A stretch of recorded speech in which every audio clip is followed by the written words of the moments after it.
Hello students, my name is Rohit Kushwaha. तो जैसा कि आप लोगों को याद होगा कि लास्ट क्लास में हम लोग मोल कॉन्सेप्ट डिस्कस कर रहे थे और वहाँ पे हम लोगों ने मोल्स को कैलकुलेट करना डिस्कस किया था। तो वहाँ पर हम लोग ने एक तो ये पढ़ा था कि अगर आपको मास गिवन है तो मोलर मास से डिवाइड कर दो तो मोल्स आ जाएंगे, या फिर अगर आपको नंबर ऑफ पार्टिकल्स गिवन है एटम्स या फिर मॉलिक्यूल तो Na से डिवाइड कर दो तब क्या आ जाएगा, मोल्स आ जाएगा। क्लियर है? तो अब देखो हम लोग पढ़ेंगे अगर आपको वॉल्यूम गिवन हो, ठीक है ना, अब वॉल्यूम एनटीपी एसटीपी पे गिवन हो या फिर किसी अदर कंडीशन पे गिवन हो, तो अगर वॉल्यूम गिवन है तो आप मोल्स कैसे कैलकुलेट करोगे, अब हम लोग वो डिस्कस करने जा रहे हैं। तो उसको पढ़ने से पहले आपको एक बात समझनी पड़ेगी, एक होती है आइडियल गैस इक्वेशन। थोड़ा आपको इसके बारे में इंफॉर्मेशन होनी चाहिए। तो देखो आइडियल गैस इक्वेशन क्या होती है, ये होती है पीवी इक्वल टू एनआरटी। इस इक्वेशन को बोलते हैं आइडियल गैस इक्वेशन। तो ये इक्वेशन हम लोग पढ़ेंगे, डिस्कस करेंगे डिटेल में। किस चैप्टर में? गैसियस स्टेट में, यानी स्टेट ऑफ मैटर में हम लोग इसको पढ़ने वाले हैं, बट इसका यूज यहां पर होने वाला है, समझो। तो ये इक्वेशन कैसे आई, ठीक है ना, वो हम लोग पढ़ेंगे स्टेट ऑफ मैटर में। बट मैं अभी देखो बता दे रहा हूं आपको, याद रखनी, पीवी इक्वल टू एनआरटी होता है, इसको आइडियल गैस इक्वेशन बोलते हैं। पी मीन्स क्या होता है? पी मीन्स होता है प्रेशर होता है। वी मीन्स क्या होता है? वी मीन्स होता है वॉल्यूम होता है। एंड यहां पर एन क्या रिप्रेजेंट कर रहा है? एन मीन्स होता है नंबर ऑफ मोल्स होते हैं। क्लियर है? और टी मीन्स क्या होता है? ये टेम्परेचर होता है। क्या बच्चों आ रही बात समझ में? अब प्रेशर आपको किस में लेना है? यहां पर प्रेशर को लेना है आपको एटीएम में। यहां पर वी मतलब वॉल्यूम हो गया, वॉल्यूम को आपको किस में लेना है? वॉल्यूम को आपको लेना है लीटर में। और बच्चों टेम्परेचर को यहाँ किस में लेना है? इसको आपको केल्विन में लेना है। क्लियर है? तो आर मतलब होता है, आर को हम लोग बोलते हैं यूनिवर्सल गैस कांस्टेंट। तो ये वैल्यू क्या है? कांस्टेंट नाम इसका है। तो कांस्टेंट मतलब आर की जो वैल्यू होती है वो कांस्टेंट होती है। अगर पी की वैल्यू प्रेशर एटीएम में लोगे, वॉल्यूम लीटर में लोगे, टेम्परेचर केल्विन में लोगे, तो जो आर की वैल्यू आपको लेनी है, कांस्टेंट की वैल्यू वो लेनी है 0.0821 लीटर एटीएम पर मोल केल्विन। क्या रही बच्चों बात समझ में? अब इसी वैल्यू को आप ये भी लिख सकते हो, इसको आप 1/12 भी लिख सकते हो। तो ये हो गया लीटर एटीएम पर मोल केल्विन। तो यहां पर आप 1/12 भी लिख सकते हो। क्या बच्चों समझ पा रहे हो आप लोग? तो आर की वैल्यू हम लोग 0.0821 भी यूज करेंगे और 1/12 भी यूज करने वाले हैं। तो आपको ये इक्वेशन याद रखनी है, बट ये इक्वेशन कैसे फॉर्म होती है वो हम लोग पढ़ेंगे स्टेट ऑफ मैटर में। क्लियर है? चलो फिर ठीक है। और मैं एक बात और बता देता हूं, अगर एनटीपी लिखा हुआ है, एनटीपी मतलब क्या होता है? नॉर्मल टेम्परेचर प्रेशर होता है। और अगर एसटीपी लिखा हुआ है तो एसटीपी मतलब क्या होता है? स्टैंडर्ड टेम्परेचर प्रेशर होता है। समझ पा रहे हो? तो आप जल्दी से उसको नोट करो। अब हम लोग कैलकुलेट करते हैं मोल्स। अगर वॉल्यूम गिवन है तो मोल्स कैसे कैलकुलेट करते हैं। क्लियर है? तो मैं रफ करने जा रहा हूं इसको।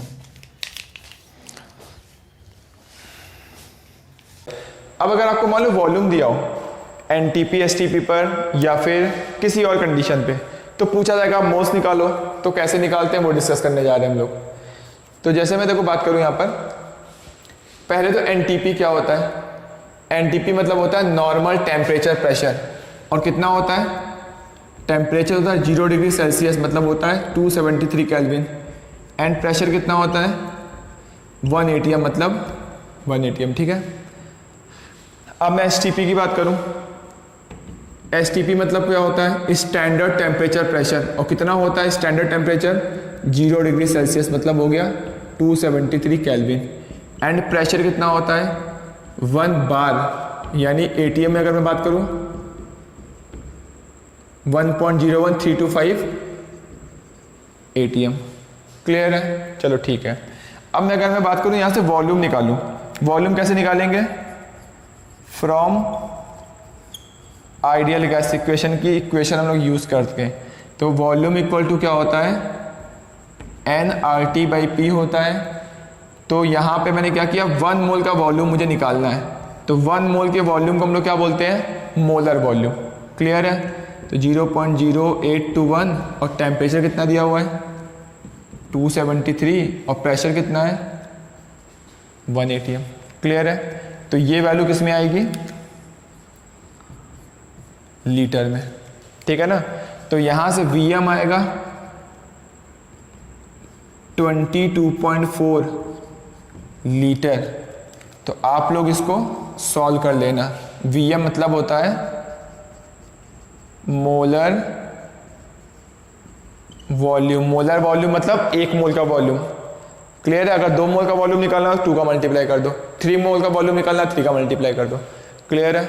चलो ठीक है। वैसे अब देखो यहां पर भी हम लोग आइडियल गैस इक्वेशन यूज करते हैं। ठीक है, तो आइडियल गैस इक्वेशन में मुझे वॉल्यूम कैलकुलेट करना है तो क्या होगा, फॉर्मूला सेम है, nRT/P होगा। अब मुझे n की वैल्यू, मुझे 1 मोल का वॉल्यूम निकालना है तो यहाँ मैं क्या लिखूंगा, Vm मतलब मोलर वॉल्यूम। तो ये वैल्यू होगी 1 और R कांस्टेंट है, टेम्परेचर मुझे पता है, प्रेशर आपको किस में रखना है, ATM में। अगर R की अब ये वाली वैल्यू यूज़ कर रहे हो तो बार में मुझे ATM में रखना है, तो ये होगा 1.01325 बार। तो ये वैल्यू आपकी किस में आएगी, लीटर में। ठीक है, तो अब अगर आप इसको सॉल्व करोगे तो Vm इक्वल टू आएगा 22.7 लीटर, ये वैल्यू आएगी। ध्यान से देखो आप। और फिर देखो यहाँ पर Vm मतलब क्या होता है, मोलर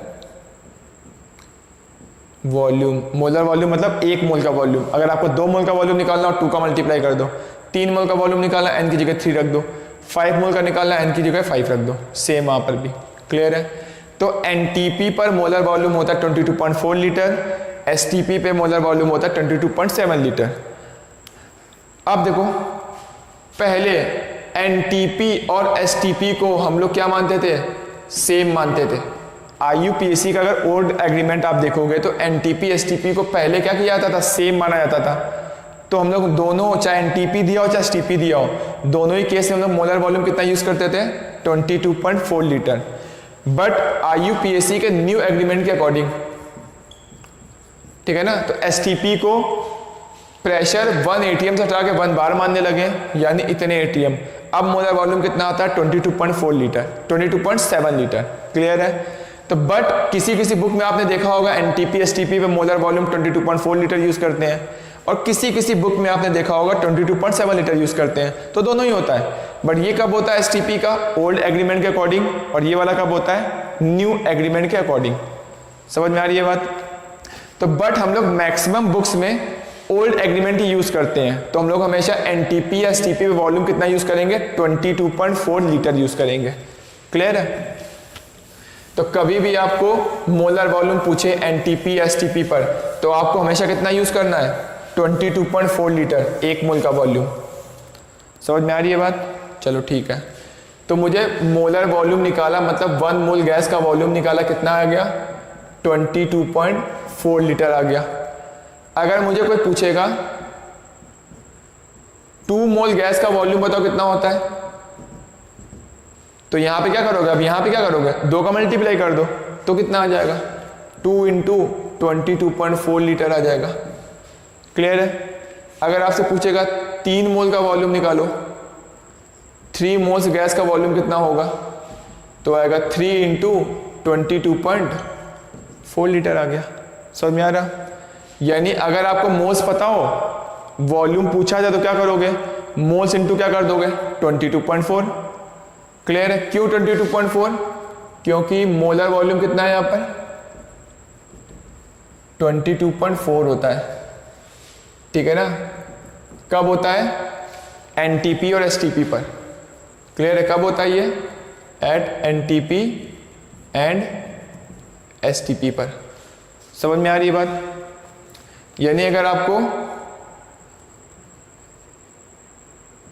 वॉल्यूम कैलकुलेट करना है और आपको क्या पता है, मोल्स पता है, तो क्या करोगे, 22.4 से मल्टीप्लाई कर दोगे, तो वॉल्यूम कब आ जाएगा, STP या फिर NTP पर।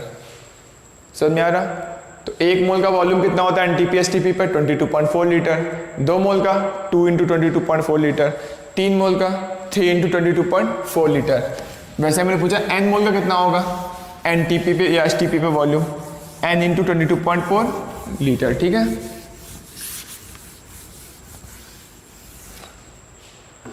तो देखो अगर आपको मोल्स दिया है और एनटीपी एसटीपी पे वॉल्यूम पूछा जाए तो 22.4 से मल्टीप्लाई कर देना तो वॉल्यूम आ जाएगा।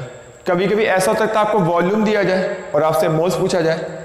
वॉल्यूम कब दिया होगा? एनटीपी एसटीपी पर। बोलेगा मोल्स निकालो, तब क्या करोगे? 22.4 से डिवाइड कर देना। तो मैं देखो मान के चल रहा हूँ कि तुम्हें वॉल्यूम दिया है, तो हम लोग मोल्स कैसे निकालेंगे? गिवन वॉल्यूम एट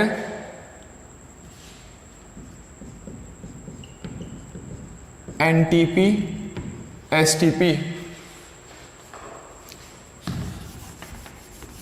ठीक है, और वो भी किस में होना चाहिए? In litre. डिवाइड में किससे करोगे? 22.4 से डिवाइड कर दो।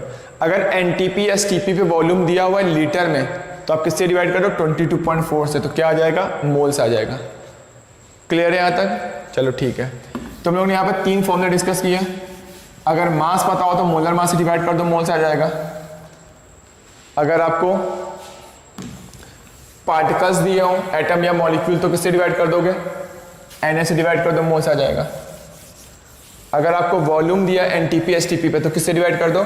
22.4 से। तो क्या आ जाएगा? मोल्स की वैल्यू आ जाएगी।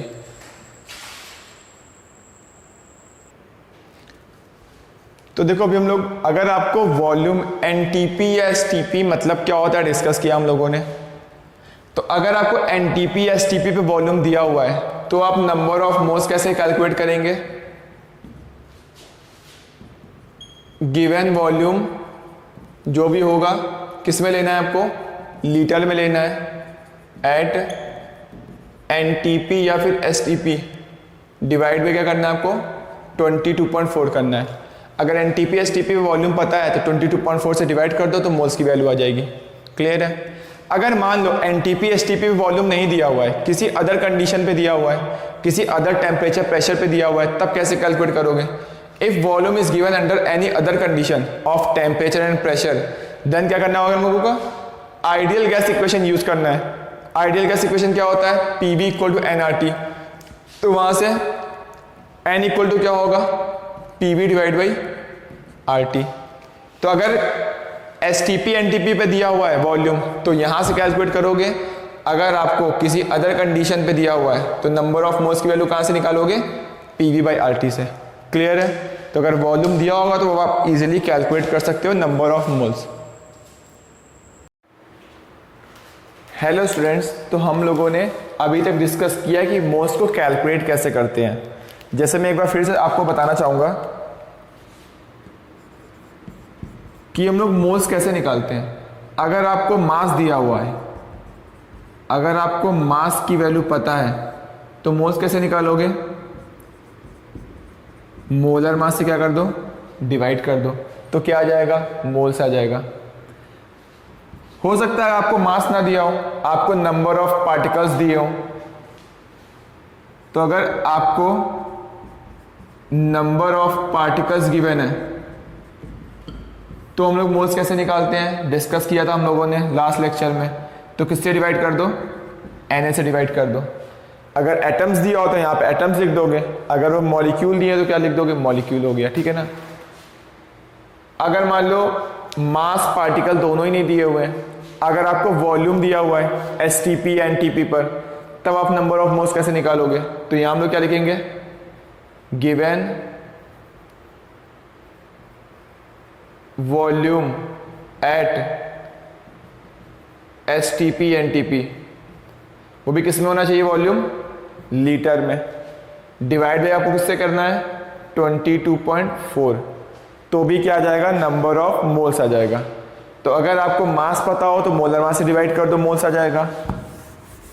अगर आपको नंबर ऑफ एटम्स या मॉलिक्यूल पता है तो किससे डिवाइड कर दो? Na से डिवाइड कर दो तो मोल्स आ जाएगा। अगर आपको एनटीपी एसटीपी में वॉल्यूम दिया हुआ है तो किससे डिवाइड कर दो? 22.4 से डिवाइड कर दो। क्लियर है? और अगर मान लो इन जनरल अगर एनटीपी एसटीपी वॉल्यूम नहीं दिया हुआ, किसी और कंडीशन में वॉल्यूम दिया हुआ है, तो मोल्स कैसे निकालोगे? फ्रॉम आइडियल गैस इक्वेशन से। आइडियल गैस इक्वेशन क्या होती है, P V equal to N R T. So यहाँ पर एन इक्वल टू क्या होगा, P V divide by R T. Clear है। अगर किसी और कंडीशन पे तुम्हें प्रेशर, वॉल्यूम, टेम्परेचर दिया है तो यहाँ से मोल्स निकालोगे, अगर S T P N T P पे दिया है तो हम लोग यहाँ से कैलकुलेट कर लेंगे, ठीक है ना। तो इतना हम लोगों ने लास्ट क्लास में डिस्कस किया था। तो जैसे देखो एक क्वेश्चन दिया हुआ है, इसको मुझे सॉल्व करना है। क्लियर है। तो देखो हम लोग कैसे सॉल्व करेंगे। जैसे मैं इसकी बात करूं, देखो यहां पे कैलकुलेट क्या करना है, number of moles, total number of moles हम लोग को कैलकुलेट करना है। तो देखो यहां पर दिया क्या है, टोटल मतलब एक कंटेनर में NaCl भी है, ऑक्सीजन गैस भी है, हाइड्रोजन गैस भी है, SO2 गैस भी है और क्लोरीन गैस है। तो सबके इन गैसेस का सबका क्या है, मिक्सचर दिया हुआ है। तो मुझे टोटल नंबर ऑफ मोल्स निकालने हैं। तो देखो टोटल मोल्स इक्वल टू क्या होगा, अब देखो यहां पर क्या दिया है, 58.5 ग्राम NaCl है, मास पता है तो मोल कैसे आएगा, mass divide by molar mass. Clear है, ठीक है। अब प्लस का साइन दिया हुआ है, अब बोला इतने मॉलिक्यूल ऑफ O2 है। जब नंबर ऑफ मॉलिक्यूल दिए हो तो मोल्स कैसे निकालते हैं, Na से डिवाइड कर दो। Na मतलब एवोगैड्रो नंबर, तो ये वैल्यू दी है, किससे डिवाइड कर दो, Na मीन्स एवोगैड्रो नंबर क्या होता है 6.022 इंटू 10 की पावर 23। क्लियर है, तो ये मोल आ जाएगा, ठीक है। प्लस यहां पर देखो क्या दिया हुआ है, 2 ग्राम ऑफ हाइड्रोजन दिया हुआ है, मास दिया हुआ है। फिर मोल्स हम लोग कैसे निकालेंगे, मोलर मास से डिवाइड कर दो। किसका मोलर मास, हाइड्रोजन का, क्योंकि हाइड्रोजन का मास दिया है तो हाइड्रोजन के मोलर मास से डिवाइड कर दो। तो किसके मोल आ गए, हाइड्रोजन के। क्लियर है। प्लस अब समझा इतने litre of SO2 eight NTP पे दिया हुआ है, तो NTP पे या STP पे अगर कभी भी वॉल्यूम दिया हो तो मोल हम लोग कैसे निकालते हैं, 22.4 से डिवाइड करके। क्लियर है, चलो ठीक है। अब देखो यहां पर भी वॉल्यूम दिया है बट वो NTP STP पे नहीं दिया हुआ है, तब मोल कैसे निकालोगे, यहां पर लगाओ PV by RT। Ideal gas equation याद है ना, PV इक्वल टू nRT, तो n क्या होगा, PV बाई RT होगा। अब देखो प्रेशर कितना दिया हुआ, वैल्यू रख दो। प्रेशर कितना है 0.0821, ठीक है। वॉल्यूम कितना है 30 लीटर, R कितना है 0.0821 और टेम्परेचर कितना है 300।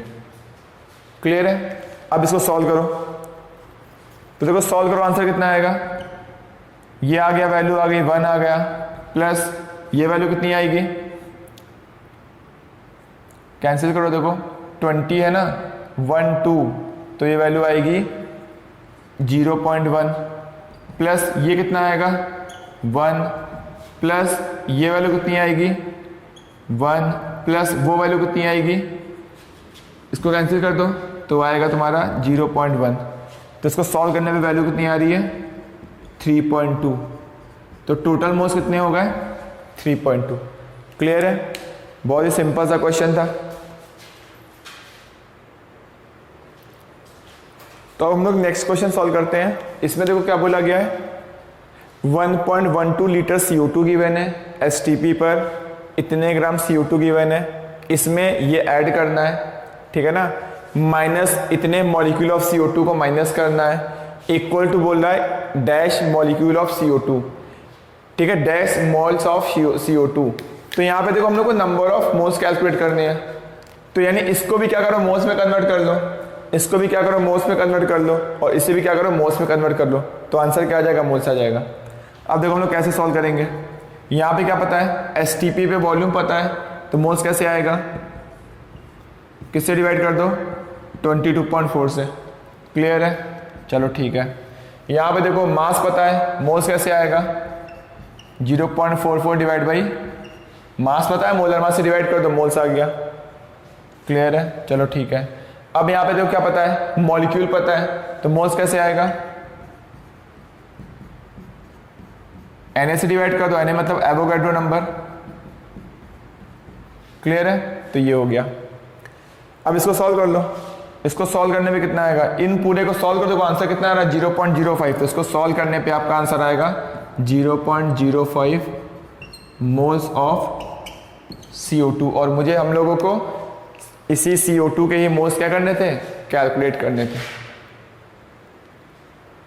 तो बच्चों देखो यहाँ पर नेक्स्ट क्वेश्चन है, यहाँ पर इतने एटम्स का मास गिवन है, एक एलिमेंट पता है, उसके इतने एटम्स का मास इतने ग्राम दिया हुआ है, और यहाँ पे क्या पूछा गया है, एटॉमिक मास। तो एटॉमिक मास मतलब क्या होता है, पढ़ा था हम लोगों ने। तो देखो एटॉमिक मास इक्वल टू होगा mass of Na particles. Clear है? एटॉमिक मास मतलब मोलर मास, इसका मतलब क्या होगा, मास ऑफ Na पार्टिकल्स। देखो अभी एलिमेंट है, मतलब एटम की बात हो रही, तो यहां पे आप क्या लिख दोगे, एटम लिख दोगे। अगर वो मॉलिक्यूल देता तो वहां क्या लिख देते हैं, मॉलिक्यूल लिख देते हैं। अब देखो इतने एटम्स का मास कितना दिया है, 13.8 ग्राम। तो Na एटम का मास कितना होगा, कैलकुलेट कर सकते हैं, और जितना मास आएगा वही क्या होगा, एटॉमिक मास होगा। ठीक है, तो देखो यहाँ हम लोग कैलकुलेट करते हैं। तो यहाँ पे बोला गया है 4.6 इंटू 10 की पावर 22, इतने एटम्स का मास कितना है, 13.8 ग्राम है। क्लियर है? तो इतने एटम का मास इतने ग्राम है, तो मुझे निकालना है 6.0। अगर मैं बोलूँ एक एटम का मास कितना होगा बताओ, 1 एटम का मास कितना होगा, 13.8 डिवाइड बाई 4.6 इंटू 10 की पावर 22 ग्राम, ये वैल्यू होगी। अगर मैं पूछूं 6.022 इंटू 10 की पावर 23, इतने एटम्स का मास कितना होगा, तो वो होगा 13.8। एक एटम का मास कितना आ गया, तो इतने एटम का मास क्या होगा, इस वैल्यू से मल्टीप्लाई कर दो, 4.6 इंटू 10 की पावर 22। ठीक है, इंटू क्या हो गया, 6.022 इंटू 10 की पावर 23 ग्राम आ गया। क्लियर है? और एटॉमिक मास मतलब क्या होता है, mass of Na atom. Mass of Na atom मतलब आप ये भी बोल सकते हो, मास ऑफ 6.022 इंटू 10 की पावर 23 एटम्स। इतने एटम के मास को बोलते हैं एटॉमिक मास। तो इतने एटम का मास दिया 13.8 ग्राम, तो वहां से मैंने क्या किया, 1 एटम का मास निकाल लिया। 1 एटम का आ गया, मुझे निकालना है कितना है, इतने एटम का मास निकालना है, तो इस वैल्यू से मल्टीप्लाई कर दिया। मतलब वैल्यू कितनी आ रही है, ये वैल्यू आई है ना, तो ये उठा के यहाँ रख दो। तो इतने एटम का मास कितना होगा, 13.8 इंटू डिवाइड बाई 4.6 इंटू 10 की पावर 22 ग्राम आ गया। अब आप इस वैल्यू को सॉल्व करोगे तो यहाँ पर आएगा 180 ग्राम, जो कि आंसर भी कितना है आपका, 180 यहाँ पे लिख दो ग्राम। ठीक है, तो एटॉमिक मास किस में होता है, क्योंकि ग्राम में होता है। क्लियर है, समझ में आ रहा है? तो बच्चों देखो, ये भी देखो सिमिलर टाइप का क्वेश्चन है जो अभी हम लोगों ने पहले डिस्कस किया था। यहाँ पे क्या गिवन है, एक मेटल दिया हुआ है, उसमें क्या होगा, इतने एटम का मास कितना है, 6 ग्राम है। क्लियर है? तो उसने पूछा मॉलिक्यूलर वेट बताओ। मॉलिक्यूलर वेट मतलब क्या होगा, जो कि अभी डिस्कस कर रहे थे हम लोग।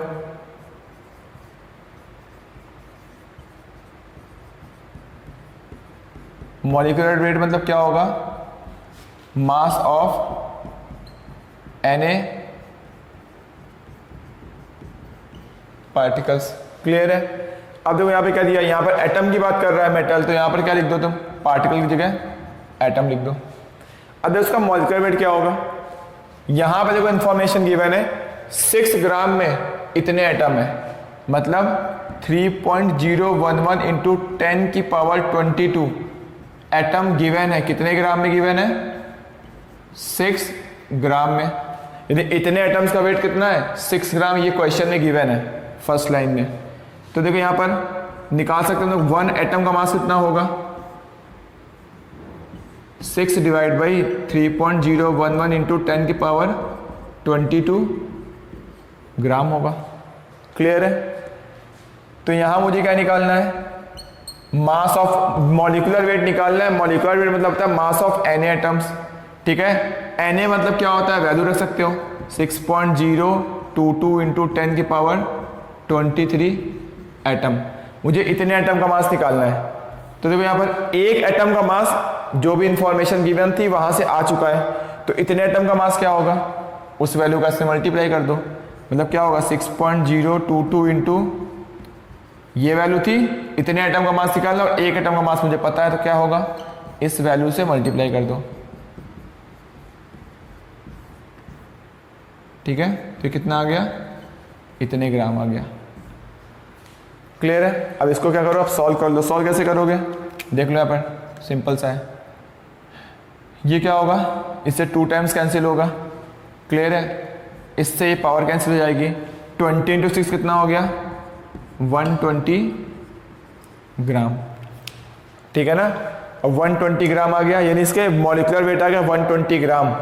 यानी ये आया क्या, 120 ग्राम आया।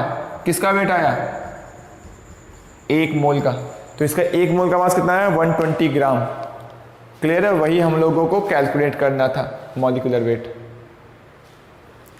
तो बच्चों यहाँ एक नेक्स्ट क्वेश्चन दिया हुआ है, calculate total number of electron present in 48 gram of Mg+2। समझ में आ रही बात है, तो चलो देखते हो।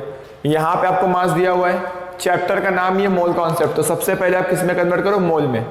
तो इतने ग्राम Mg+2 दिया हुआ है, इसको आप मोल्स में कैसे कन्वर्ट करोगे, गिवन मास और 1 Mg का मास कितना होता है, मोलर मास Mg का 24। तो इतने मोल्स किसके आ गए, Mg+2। समझ में आ रही है बात। तो यहाँ पर कितनी वैल्यू आ गई, 2 मोल्स। चलो ठीक है, 22 बाई करोगे तो वैल्यू कितनी आएगी, 2 मोल्स आ गया। तो इसके मोल्स आ गए।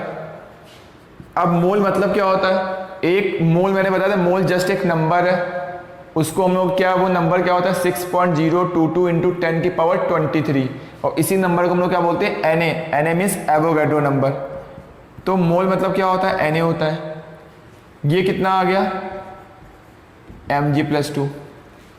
ठीक है ना, यानी Mg+2 क्या है, एक आयन है, इसमें कितने हो गए तुम्हारे, 2 Na आयन्स हो गए।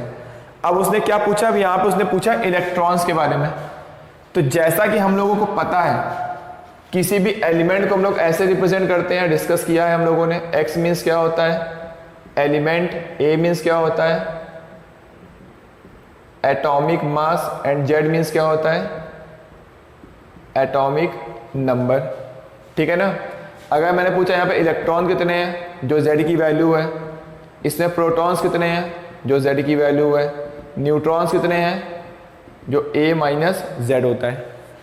ठीक है, जैसे कि मान लो Mg होता है, Mg इस टाइप से लिखा होता है। तो मैंने पूछा इसमें इलेक्ट्रॉन्स कितने हैं, 12, प्रोटॉन्स कितने हैं, 12, न्यूट्रॉन कितने हैं, 24 - 12, वो भी 12 आएगा।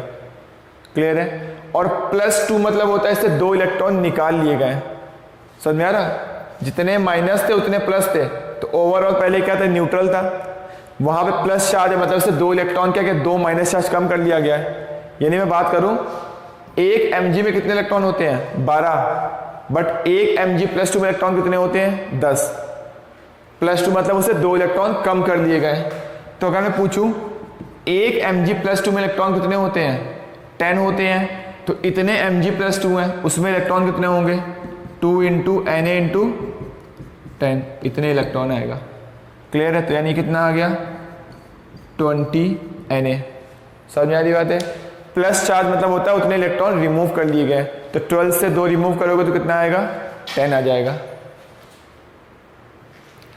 तो बच्चों देखो नेक्स्ट क्वेश्चन क्या दिया हुआ है, the total number of atoms present in इतने Mg ऑफ कैम्फर आर, और इसका आंसर ऊपर दिया हुआ है। तो देखो इतने Mg कैम्फर का फॉर्मूला दिया हुआ है, पूछा इसमें टोटल नंबर ऑफ एटम्स कितने होंगे। तो देखो नाम ही चैप्टर का मोल कॉन्सेप्ट है, सबसे पहले क्या करोगे, मोल कैलकुलेट करो। तो यहाँ पर देखो क्या दिया हुआ है, इतने Mg दिया हुआ है।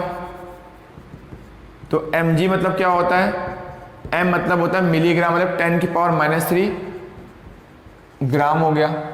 और ये क्या दिया हुआ है, कैम्फर, मतलब ये कैम्फर का फॉर्मूला हो गया। तो इतने ग्राम कैम्फर दिया हुआ है। चलो ठीक है, अब क्या करोगे आप, अगर मास दिया है तो मोल कैसे निकालोगे, मोलर मास से डिवाइड करके। तो इतने ग्राम दिया हुआ है, इसका मोलर मास कितना होता है, 12 इंटू 10 कितना होगा, 120 प्लस 32 152। तो अगर आपको मास की वैल्यू पता है तो आप मोलर मास से डिवाइड कर दो। तो इतने क्या आ जाएंगे, मोल्स ऑफ किसके आ गए, कैम्फर के मोल आ गए। क्लियर है। अब ये क्या एटम है कि मॉलिक्यूल है, मॉलिक्यूल है, बात समझ में आ रही है। तो मोल मतलब क्या होता है, Na, यानी इसमें अगर तुम क्या करोगे, Na का अगर आप मल्टीप्लाई कर दो, मतलब अगर आप ऐसा लिखा हुआ है इतने मोल्स कैम्फर के दिए हुए हैं, और मोल्स मतलब क्या होता है, मोल्स एक जस्ट नंबर है, डिस्कस किया था, तो बस मैंने क्या कर दिया, मोल मतलब क्या होता है, Na होता है, Na मीन्स एवोगैड्रो नंबर। ठीक है, चाहो तो आप इसकी वैल्यू भी रख सकते हो, इसकी वैल्यू कितनी होगी 6.022 इंटू 10 की पावर 23। मोल मतलब ये नंबर होता है। इतने क्या होगा तुम्हारे मॉलिक्यूल्स ऑफ C10H16O। समझ में आ रही बात, चलो ठीक है। तो यहां देखो मॉलिक्यूल आ गया, उसने पूछा क्या, क्यों यहां पर देखो Na का मल्टीप्लाई करोगे, अगर ये मॉलिक्यूल है तो मॉलिक्यूल आएगा, अगर वो एटम होता तो एटम आता। तो यहां पर ये तो मॉलिक्यूल है, तो Na का मल्टीप्लाई करने पर, यानी मोल की जो जस्ट नंबर है ना, उस वैल्यू का मल्टीप्लाई करने पर मॉलिक्यूल आएगा। क्यों, क्योंकि ये क्या है, एक मॉलिक्यूल है। अब आपको यहाँ निकालना क्या है, एटम्स निकालना है। देखो इसके इतने मॉलिक्यूल आ गए, इसके पर मॉलिक्यूल में देखो कितने एटम है, 10 + 16 + 1, टोटल कितने एटम है 27। अगर आप ध्यान से देखो, 1 मॉलिक्यूल ऑफ C10H16O में नंबर ऑफ एटम्स कितने हैं, 27 एटम्स है। तो इतने मॉलिक्यूल में कितने एटम होंगे, एक मॉलिक्यूल में अगर 27 है तो उतने मॉलिक्यूल में कितना होगा, कैलकुलेट कर सकते हैं। तो उस वैल्यू में क्या करोगे, अगर मुझे उसमें निकालना तो क्या करना पड़ेगा, यहां पर ये वैल्यू दी थी, इनटू था 6.022 इंटू 10 की power 23 divide by 152 molecules, into क्या करोगे, पर मॉलिक्यूल में 27 एटम है, तो उतने मॉलिक्यूल में क्या होगा 27 का और मल्टीप्लाई कर दिया, तो इतने क्या आ गए, एटम्स आ गए। और ये एटम्स किसके हैं, टोटल एटम। क्लियर है। तो अब यहाँ पर सॉल्व करो। तो सॉल्व करने के बाद देखना ये वैल्यू आएगी 2.67 इंटू 10 की पावर 21 एटम्स। तो आप सॉल्व करके चेक कर लीजिएगा, इतनी वैल्यू आएगी। क्लियर है। तो क्वेश्चन नंबर कौन सा था, 6 था। ठीक है।